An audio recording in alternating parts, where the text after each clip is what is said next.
correctly with the correct amount. D20 Radio, where gamers roll. www.d20radio.com.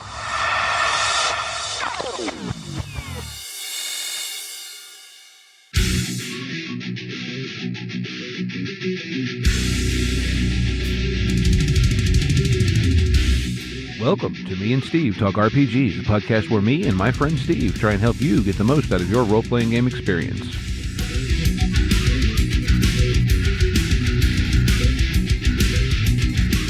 Hey, welcome back to Me and Steve Talk RPG. I'm Steve. And I'm Steve. And we're going to talk about RPGs. But before we do that, we're going to shout out another podcast here on the D20 Radio Network. And this week, that is going to be The Wondrous Atlas of Creation's Destiny. Huh. Which is kind of topical because, as you probably heard us mention in the last episode, we're actually in the midst of playing and recording what is going to, hopefully in the near future, going to start being released as an actual play of Exalted, which is exactly what the Wondrous Atlas of Creation's Destiny is all about. It is basically just full of deep dives on lore and setting for Exalted. And now that I'm playing some Exalted, there's a reason they can do what they do. And having talked to them a while back, they've forgotten more about Exalted than I probably will ever learn. Oh yeah. Yeah. I pulled that interview the other day to go back and listen to it because I was like, I want to know what kind of foolish questions we asked back before we knew. Oh, yeah, it's such a fun game. It's such a good game. And they're cool people. Then they are cool I believe, people. Is the main host. And, but it really is. It's a fun game, good show, good people. So, yeah, what more can go you check ask them for? out. Yeah, what more can you ask for? I don't know what to tell you. That also, there's a link in our show notes to the D20 Radio Discord as well as our own Discord. So if you're looking for more podcasts or more cool role-playing people, those are both good places to find them. So check out the Wondrous Atlas of Creation's Destiny. And I think they also win the award for having the longest title of a podcast on the D20 Radio Network. Which they should. So you had come up with our topic for tonight. You wanted to talk about core concepts or core conceits. Yeah. Tell me a little bit more what you were thinking. So this is a me thing, maybe, but I have a feeling like we did that episode a while back about, am I the only one? And I feel like I either do one of two things a lot. I either go into a game without a real good like core concept conceit for the world, or I go in with just that and I don't have enough beyond that. Which both of them are a problem, but for different reasons. Well, yes and no. Being as you and I are both more improv heavy GMs, I think having that core concept or conceit or whatever you want to call it, and I don't know, maybe I'm misusing the terms, but so like I'll actually share one with you, this idea that's been rolling around my head, and I'll share where it came to me from too, because I think that's kind of worth it. But I'm thinking this would work great in some sort of at least semi-modern, urban-ish fantasy supernatural, like Monster of the Week, probably something Dresden Files-y, not so much maybe Call of Cthulhu, but not so much Delta Green, because so you and I have some music in common, and I know you know who I'm going to mention here, a guy named Ray Wiley Hubbard. And he has a song, I think it's called Screw You, We're From Texas. Yes. Okay. There's a line I believe it's in that song, no one was cooler than the 13th floor elevators. Okay? Now, and if you've listened to any Ray Wiley Hubbard, he's prone to just have coherent word salad that at least apparently doesn't mean a whole lot. But because my brain is what it is, I stick 13th floor elevators in Google. Turns out they were a psychedelic rock band. Okay, that's as far as that part of the story is involved here. But the named 13th Floor Elevators got me thinking of what would be a really neat concept for some sort of supernatural investigation game. So, what if your party is part of this supernatural investigation group that calls themselves the 13th Floor Elevators? And this is where my brain started kind of doing gymnastics, but I think this would be a cool concept to base a game around because it's moderately common practice, or at least was at different times, for buildings to skip having a 13th floor. So my thought is that somehow this organization basically has pocket dimensions in the non-existent 13th floor of libraries or buildings that are kind of like their operations base or whatever. I guess you could probably do it as a supers game or something. Yeah, I was gonna say there's a lot of options here. There's also that triangle agency, which we've talked a little bit about. They would be a good one to do that in. You could kind of do it with Delta Green. Yes Yeah, and Delta no. Green already has kind of the official thing though. Right. Well, Triangle Agency kind of does too, but you could also hand wave that away. Um, Doing it as like a supers game or like a Mutant City Blues 2 game or um boy, you could do that in a lot of systems. Well, yeah, right, but like I said, this is where like I get a core concept, a core conceit, whatever. Like to me, that feels like a great thing to base a game around, and I feel like that's something. If you give the players that, that's a lot of fuel to build off of. Yeah, I completely agree with you. I'm in the same boat. The only difference I think between me and you is you get that far and then you're ready to play or you're excited to play. I find myself always adding a little bit more to it just because I've run into too many situations where I've gone into situations with like here's a in movies they call it a high concept film, right? Right. So a high concept film would be like a film that's whole conceit is one line, okay? I've done that too many times with RPGs and there's too many sessions in RPGs to just run a game off of one line of an idea. Mhm. So I find myself being like, okay, this, and then also what other little ideas do I have that fit into this? And how can I make this a little bit more complex? And that's how I get around that problem in a lot of ways of like, okay, my core conceit is that what if there's an agency that on the third that has a special key, let's say, that takes any elevator to the 13th floor, that elevator door opens and it opens into their agency, but it opens, portals, dimensions, however you want to do that. Right. Okay, but what does that agency deal with? Right. Well, right. Right. Like I said, my initial thought was like a Monster of the Week thing, especially with the new edition Oh, that yeah. has the stuff for the different organizations and stuff. That would be like, or actually, to take this a half step further, what if you did it in some Ghostbusters-y thing, and they were under the guise of a touring rock band? Right. Yeah, even something like that. Um, but yeah, it's I completely agree with you. I like the idea of making like a core. This is what I want this to be about. I find myself doing that a lot.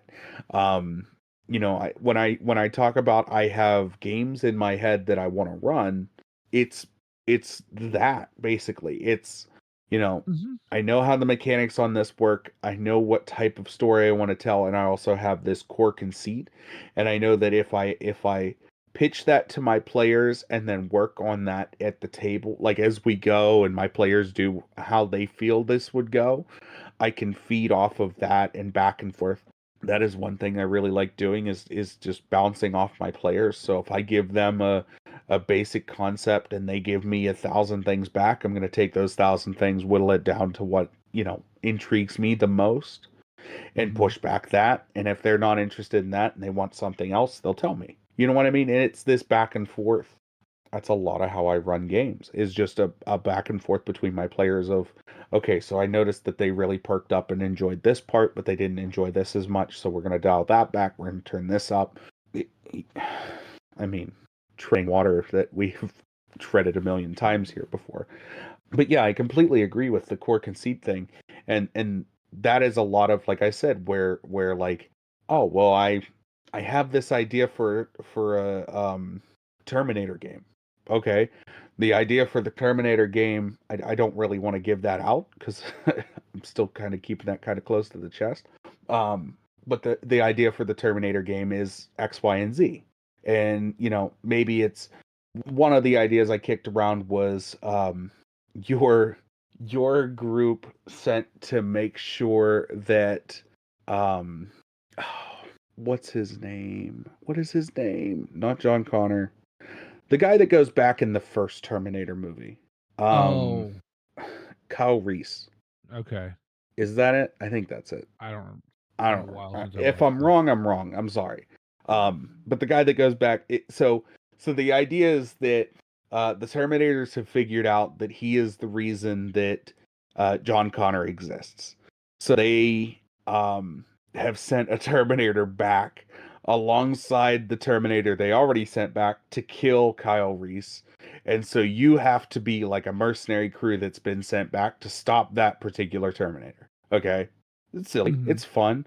I could absolutely see I just love the idea of there being like scenes happening in the original Terminator and there's these idiots bumbling behind, like chasing another one. Like I like the idea of like, oh well yeah, you see you guys just like in a mystery machine chasing down this Terminator. Like they keep Yeah. bumping into the Arnold one being confused. Like you're way too old. Like what is the problem with you? Like Well, but like, I think maybe what I was trying to get at is that I think going into a game where you don't have that core concept no, I is that's a is killer. probably yeah, and at the same point, thinking that you can get away with just that concept is probably, unless you have wonderful players that really latch on and are create on their own, can probably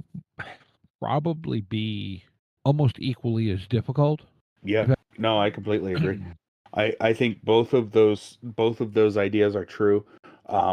The first one being if you go into a game without a core concept, I find myself I really have wanted to do this and I've tried doing it a couple times and every time I've done it I've failed. Every time I've tried running a game without an idea of like a story I want to tell, it ends Mhm. up where I'm running a game and I'm just bored.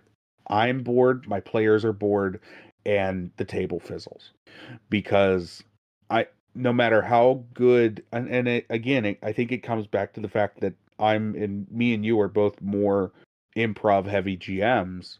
No matter how much stuff is in a book, how much cool stuff exists in a world, if I don't have an idea of what to do with it, I'm sitting there trying to make things up on the spot and it's just not going to work. I have to, at the very least, have that core concept and then maybe a little bit more skin deep. So I'm wondering, and I'm just kind of thinking out loud here, but Hmm. I wonder how often, because I can sort of see myself doing this. I can't point to a specific time that I did, but at the same point, it feels like a very me thing to do. Is that I'll say I want to run something sandboxy, which is code for I want to run this game, but I don't have any freaking story ideas. Mm-hmm. Done that. And I've done that. and I think this is maybe a little bit of a side tangent, but I think that's the art of a good sandbox is being able to have that core thing, but not. Not having the GM to have to come up with that is definitely a benefit of a good sandbox, right? Well, but what I'm getting at is like if you listen to Carrion Company, which I know we've Mm-hmm. mentioned a few times before, um, that's very much a sandbox, but it feels very directed too. And yet Well, I the also player's choices feel very impactful. It's very like I say that meaning all of that as compliments. yeah, and I also feel like they have a vast grip on the setting itself. Yes. And so And they maybe that's understand and I think they understand in this sandbox how deep they can dig and what the best depth to get the best sand is. Mhm. You know what I'm Well, saying? and the other thing is I have heard, the talk where the GM has basically said, he will at the close of it. Okay, you guys have these three choices in front of you. What do you want to do so I know what to prep? Right. I've done that. I Which, yeah. I will I do that often, actually. Most ends of sessions end up that way. I try not to end session on a definitive endpoint unless it's incredibly impactful and like super story point. But Mhm. if we're playing a session of something and it's not we're not ending at the most impactful part, because let's be completely honest, the climax of the movie is not always the end of the movie. Mhm. So we may have been past a super climactic part of the story that we were telling for that session, and I'll be going, okay, so what's your guys' plan for next week? What's your guys' Mhm. plan for next time? And that way I know, okay, so their plan for next time was they're going to raid the dragon horde, they're going to find the sword that I'm putting in there, and they're going to kill the king. Right? Mhm. They tell me, we want to raid the dragon horde and kill the king. I know what we're doing, right? Mhm. And I end a lot of sessions that way because it does. I completely agree with that sentiment that it gives you the ideas to prep forward. So it gives you the, okay, my players want to do this, so I need to prep this, and this, at least to some extent, right? Like I'm Right. very much a flip the book open and pick monsters and go. But I Yeah. have in my head like, oh well, I know that they want to do these things, so I need to have a little bit of this ready. Yeah. Well, see, and I think this is where, okay, two things. One, I think a lot of people, and again, maybe this is just me, but equate the sandbox concept as low prep, which I don't think it is. It might even be. There's I'm not saying it there's can't be, but more it. overhead. Yes. There's more overhead prep that goes into a sandbox than a no or low prep game. Yeah. Yeah. I think that's a good way to say it. If you want to if you are building a sandbox setting from even just like a core book or something, if you're making changes in any meaningful way, that is something that you're going to have to be prepping for. I this is why I find myself not wanting to run sandbox-ish games. Like I don't mind giving my players agency and being like, do what you want to do and tell me how you want to go and tell me the direction you want to go. But like this is what I was talking to somebody about this the other day that Dungeons and Dragons has become so brain dead for me that is a sandbox game that I can sit down and be like, okay, go. What direction are you heading? This is what you hit. These are the descriptions of the area. This is the bad guy. You know what I mean? Like Yeah. it takes no cognitive brain power for me to be like, bleh. And that's both good and bad. I mean, it's my players have a blast, and I don't feel like I'm that great of a GM for Dungeons and Dragons. I don't care enough anymore.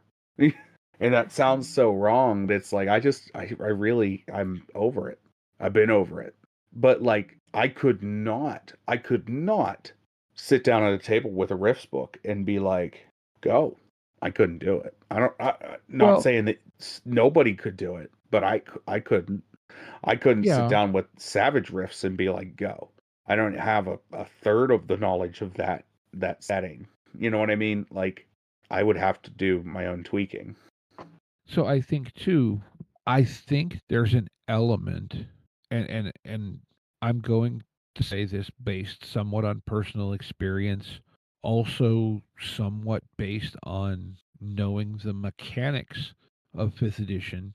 Fifth edition is inherently a conflict driven game. Well, Not yes. necessarily combat, but Yeah, conflict. And everything's an encounter. right. But like it feels like 5e wants you to roll out everything. And given that maybe that's your core conceit, right? But given that, you improving the monsters or the castle or the dungeon or the whatever, that's just the skin. But the rest of it's there. The framework code is there. I think a game that is more, like more social, more intrigue, like there's just, you have to have some concept of what your overall story is so that you can improvise on it, not just make it up. And maybe that's the difference, where improv is not necessarily just making it up on the fly. It's Right. having, and maybe what I'm trying to say is that, like, you need to have this core concept to improvise from. Yeah. Know where your starting point is to go from there. And Mhm. I'm not disagreeing with you. I think that's a valid point, is just to, yeah. So, yeah, that is a valid point. So yeah, like, I don't know, like, I've had other ones, and like, I Sorry, get, I'm running out of steam. yeah, no, it's, well, it is obnoxious o'clock in the morning. Fair. Um, but I think, like, We call this way past my bedtime. see, I most of the week I've just been leaving work, so, Yeah. or well, actually, at this point, I'm probably heading for the time clock. But anyway, no, like, I wonder too, though, like, and maybe this is something, we get some people, maybe chime in on the Discord or whatever. But like, how do you get, like you said, you need that core plus something, and how do you get those plus somethings? Because I'll be the first to admit that I have a lot of great high concept whatever, but Okay, then I so run out of steam. let me tell you, let me put you in on a little secret that I have. I have a folder in my phone that is, it's a thing of notes in my phone that I just put little random, couldn't be a whole campaign, but could definitely be a something thoughts. Hmm. So like, I based a whole campaign around the idea of three raccoons in a trench coat. But if three raccoons in a trench coat walked into scene, you know what I'm saying? I'm sorry, did either your Oh, Wi-Fi or my internet or okay. something? All right, let me try that again. I can't base a whole campaign. I could theoretically, but I can't in realistic terms base a whole campaign around three raccoons in a trench coat. Mhm. But if three raccoons in a trench coat walked into any given scene in any game that I'm playing, it adds a layer of narrative ideas, right? Yeah. It adds a lot of things, including zaniness, but it adds, if three raccoons in a trench coat walked into the Exalted game that we were playing, how would everyone react? I think we'd all be thoroughly confused.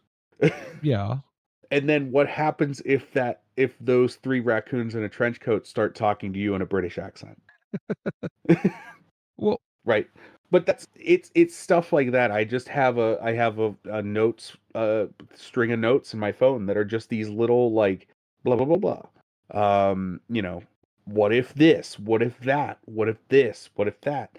And just these basic simple ideas add just that little extra complexity on top of that core conceit that you can then use enough of those to build out a full world. mhm. And I don't understand the complexities of, like, in real life. I don't understand all of the complexities of space, nor have I seen the bottom of the ocean. But I live life and enjoy my life really easily. Fair. And I think the same can be true for RPGs. Granted, their realism and their life is turned up a little bit higher than what I would normally do, right? Like, I'm not out hunting vampires, but that doesn't mean that my vampire hunter character needs to understand every bit of that world. Mhm. You know what I'm saying? Like, Yeah. do you get the points I'm driving at here? Oh, yeah. Uh, No, it's, I have a I think mine's in a Google Doc, or several of them, of, just miscellaneous ideas. And I guess what I start. need to do sometimes is just go look at those sometimes, and see if I, they I'm cross-pollinate or. I'm gonna ask a question. It's kind of a rhetorical question because I'm sure you have. You ever play Mad Libs? Probably. It's been ages, if it's what I think it is. Mad Libs is like a series of books where it tells you, you know, it's telling a story and then it's asking for like nouns and adjectives and pronouns. Okay, that's what I was thinking. Yeah, it'll like the first page will say write down a noun and then a color or, Right. Right. it Yes. asks you just categories of words out of context and then you fill them in the appropriate thing and it makes this hysterical story. Yes. That's how I write campaign ideas. I make a whole bunch of entertaining side quests and then I come up with a core conceit and I plug those in as I see fit. And then as more ideas come to me, because those are like starter ideas, as more ideas come to me, I'm able to plug those in where appropriate. Mhm. And a lot of the time, when I say I'm session prepping or I'm campaign prepping, that's what I'm doing. I'm coming up with all these little ideas that, and maybe I come up with the core conceit first, and then I come up with ideas that would fit within that world. Oftentimes what I'm doing is I'm starting with a world, then I'm plugging in little random facts about this world, and then I'm coming up with a core conceit. Mhm. And those little random facts allow me to build stories around that core conceit and that world in general. Does that, sort of make sense? Oh yeah, no, absolutely. I hadn't thought of taking that approach, but that's interesting. Like Yeah. I sometimes wonder too, should I go back and look at my ideas and go, well, what of these can I put together as inspiration, or is this the appropriate time to go get, like there's 3 books that Adam from Bright Sun did that we talked about a couple episodes ago. Right. The the The names are random. escaping me at the moment, but the generation tables and just start making some stuff and see what that feeds me. I think I think that may be the case if you're I would go to that, and I'll tell you the truth. I would go to those in the situation where I have a really intriguing world, but I'm not sure what to do with it. Okay. Yeah, like Right. I some of this is thinking out loud and just spitballing, but I No, think that's what that's we do. we do around here. But yeah, no, I would go to that route if I had a really like, oh man, I really love the world of this, but I don't know what kind of story I could tell with it. And then I'd go to the random tables and be like, okay, blah blah blah blah blah. Okay, so I got red, blue, yellow, green, purple. Okay, I can work with those colors. You know what I mean? Right? No, I get what you're saying. Yeah, that's like I guess I mean, I don't know. In a way, I think part of what I have something it's a version of writer's block half the time. Like, you know, I understand. Trust me. um, There's a reason I took some advice from some writer friends a long time ago, which was there's a couple things that I got that was really solid advice. First off, if you hear somebody say something really interesting, like randomly on the street, put it in your notes. It could be character dialogue, it could be something. Just throw, you don't have to rate word for word, but you know, I used to have them. I don't have them anymore, but I used to have ones that were like, why is that nun's hair blue? Like, I don't know. mhm. Why did somebody walk past me saying that? I don't know. I wrote it down though. And then the other thing is, when you have an idea, write it down. And I've been trying to do that. I've been trying to like, oh man, that's a really cool idea. Do, do, do, do, do, do, do, do, do. And if I look the third thing is look at your notes. Right? Which is the mistake that I always make. I always take the notes, always write them down, but I never look at them. So I've been going back through and reading through some of my stuff and trying to implement that with my gaming. Mhm. So, Yeah, but yeah, that is probably something I need to do more in general, just because I have a feeling that what do you want to say? I write them down, but then I don't go back and look at them. and yeah. Well, see, and maybe you had an idea that you could have elaborated on a year ago, and so you made a thought, and you go back to it now, and you're like, I don't know that I can really do anything with this. Well, then that goes out the window. You know what I mean? Like, if you don't have any inspiration from the thing you wrote down, and you don't have any ideas on how to make it more complex, then chuck it. Yeah. No, that's fair. But yeah, everything is subjective, and everybody's going to do things a little differently. But yeah, I think it's valid. Um, but with all that being said, any final thoughts on this? No, I think we've kind of explored around some just general like food for thought. Yeah, Yeah. Do you have I apple think you cores in your found the name of sandbox? the episode. What? I said, do you have apple cores in your sandbox? Oh, well, with all that being said, let's go ahead and move into game of the week. Woohoo! Game of the week. Game of the week. Game of the week. My game is called Kremen. Kremen? I don't know. You go to the right channel. Did it go? Oh, Yes, yeah. it did. Kremen. Okay. I would say Kremen because it looks Kremen? like Kremlin without the L. Yeah, I kept wanting to say Kremlin, and it's not. So it's based on a cult hit comic book. It's a superhero adventure on like the largest scale imaginable.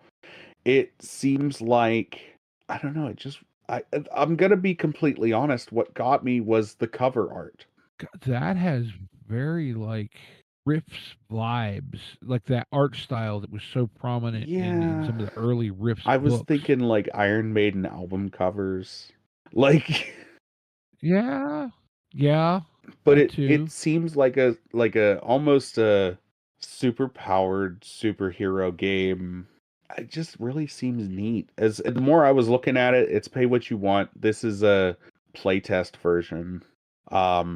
It's a pre-release alpha version of the game. But I don't know, it looks really cool. Like, It it definitely is a concept for yeah. sure. Um You know, the like Yeah, like the idea is it's a cult hit comic book. It's a superhero adventure on the largest scale. Explore parallel dimensions, learn universe's mysteries, fight the powers of both darkness and light in the name of humanity and freedom, or just go wandering among the worlds, seeking out fun and adventure wherever you can find them. And it's got this very 80s RPG vibe, and I don't know. I like it. I dig it. I appreciate games that feel like older games, and that's what this feels like.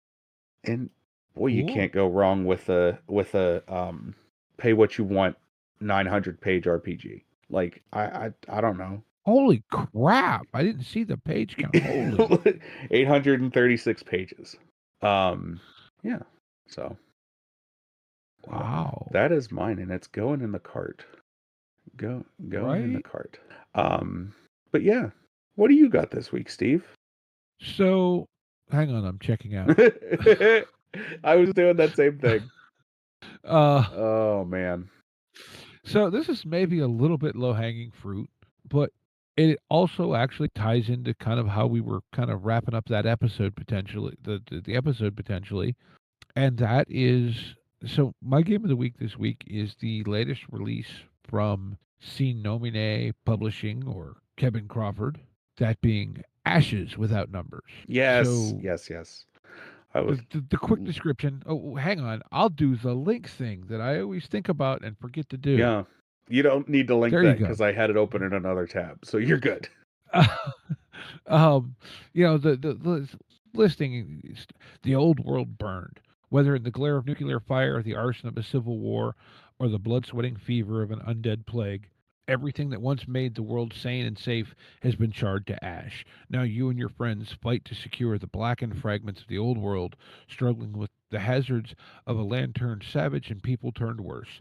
Whether facing bandits, zombies, flesh eating mutants, or terrible invaders from beyond the stars, only luck and desperate courage can save you and all you love from becoming yet one more cinder smoldering on the pyre.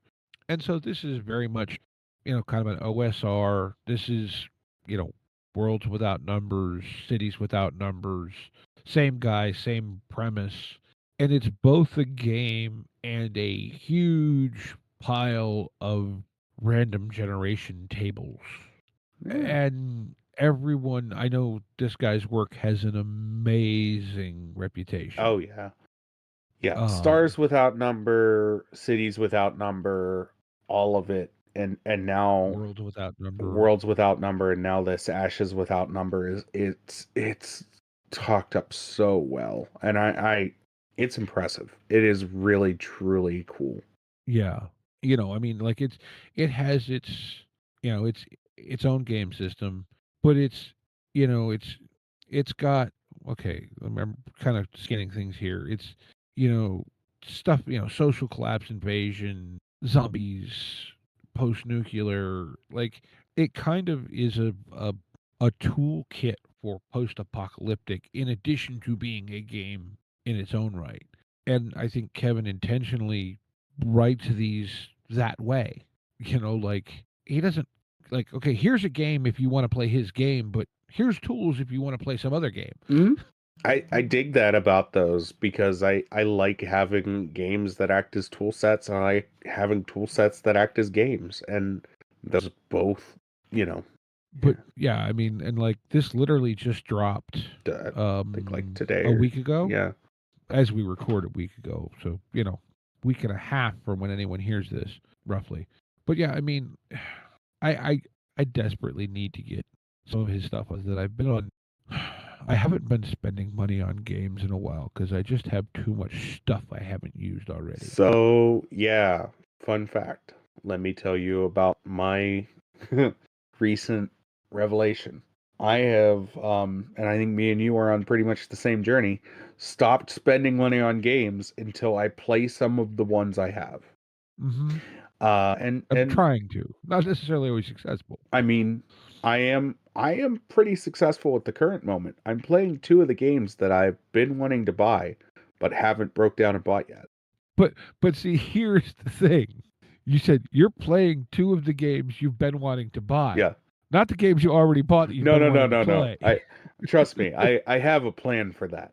See, I got this new group. Steve, we've known each other for too long, and our brains work too similarly.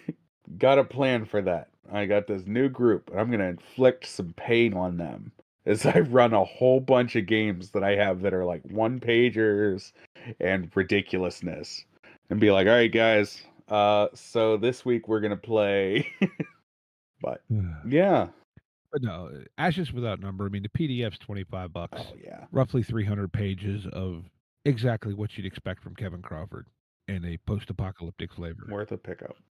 Mm-hmm. And with all that, we want to remind everyone, Discord, now YouTube, Patreon. Yes. Patreon, YouTube, and Discord. don't forget, if you buy anything, subscribe. Well, yes, like and subscribe. But if you buy anything from Drive-Thru RPG, use our affiliate link. It doesn't get you anything, but it kicks us back a little bit. Mm-hmm. And usually the links that I put in the show notes already have that in there. Right. But there is a link in the show notes that'll just take you to Drive-Thru with our affiliate thing there. Correct. Yeah. And as always, we want to remind everyone to be kind to one another and get out there and play some RPGs. Yep. Take care, y'all.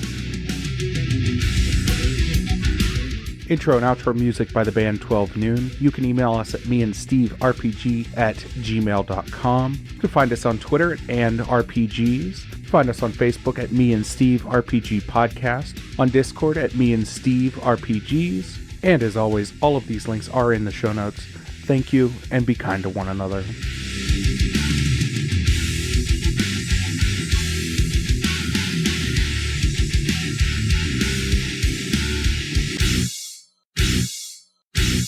How much for the cigar? Cigar, $20, dog. You gotta go down the street to the store and buy that.